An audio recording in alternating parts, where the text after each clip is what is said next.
ജാക്കി bye അവന് frequent ആയി Goa visit. ഇവിടെ റൊസാരിയോ ബ്രദേഴ്സിന്റെ ക്ലബിൽ ഗാംബ്ലിംഗ് ആണ് പ്രധാന പരിപാടി.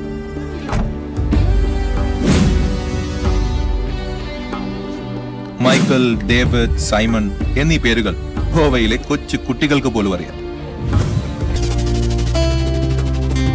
കൊണ്ടുവരുന്ന കാശ് മുഴുവൻ കളയും. പിന്നെ കിഡ്നാപ്പ് അല്ല, അവരുടെ കസ്റ്റഡിയിലാണ് എന്ന് പറയുന്നതാവും ശരി. കാശ് കൊടുത്ത ജാക്കി ബായ് ഉദ്ദേശിച്ചത് മുടിഞ്ഞ കാശാ ചോദിക്കുന്നത്. ഒരു ഉത്തരത്തിന് 5 ലക്ഷം.